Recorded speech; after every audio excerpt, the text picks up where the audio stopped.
Ini adalah kisah tentang seorang gadis yatim piatu yang hidup miskin di sebuah desa terpencil. Nara adalah seorang gadis yang sejak kecil harus menghadapi kerasnya hidup.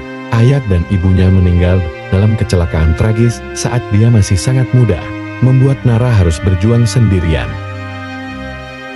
Kisah dimulai di sebuah desa yang dikelilingi oleh sawah dan hutan.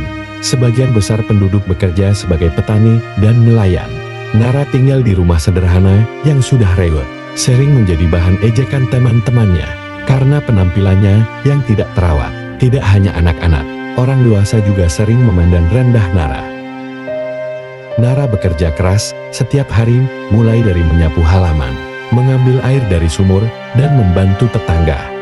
Meskipun banyak yang merendahkannya, dia tetap bertahan dan terus melangkah, meskipun dalam kesendirian. Setiap malam, dia berbaring di ranjang sempit dan bertanya-tanya, mengapa dunia begitu kejam seperti ini?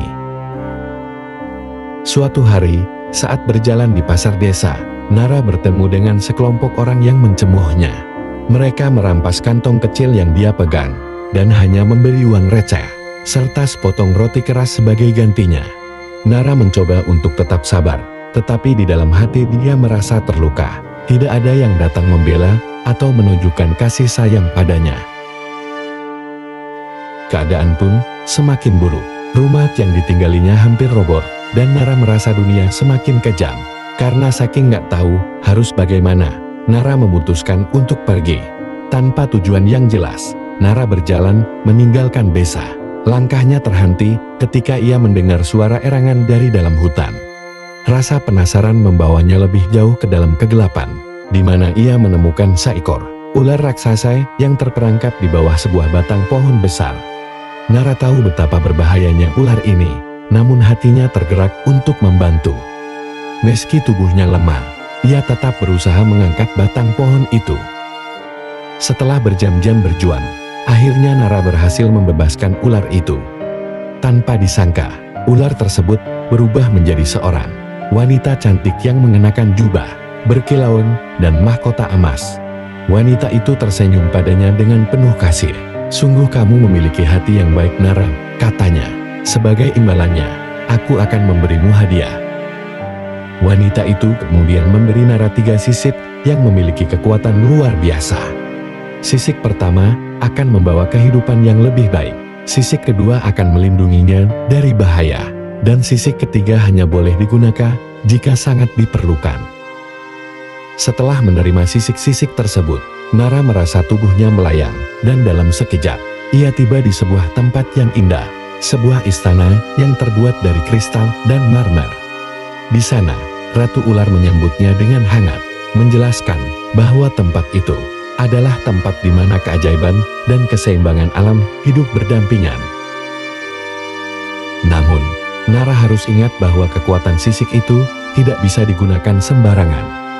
Dengan hati yang penuh harapan, Nara meninggalkan istana dan kembali ke desa.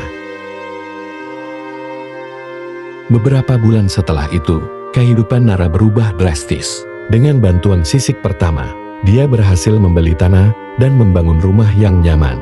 Kini, dia tidak lagi harus tidur di bawah langit terbuka atau takut diusir oleh orang-orang yang dulu menghinanya. Namun, perubahan Nara memicu gosip dan kecemburuan. Beberapa orang mulai curiga dan beranggapan bahwa dia menggunakan kekuatan hitam untuk mendapatkan kekayaan mendadak. Namun Nara tetap tenang, meskipun tahu bahwa tak semua orang bisa menerima perubahan, terutama pada seseorang yang dulu dianggap hina. Singkat cerita, hujan deras pun mulai mengguyur desa. Sungai-sungai mulai meluap dan tanah menjadi semakin lembek. Banyak rumah yang mulai terancam.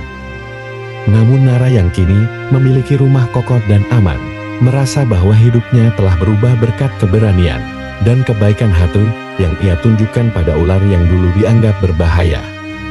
Keberanian Nara bukan hanya membawanya pada hidup yang lebih baik, tetapi juga mengajarkan pada orang-orang di desa bahwa kebaikan hati akan selalu mendapat ganjaran, meskipun dunia awalnya tampak begitu kejam.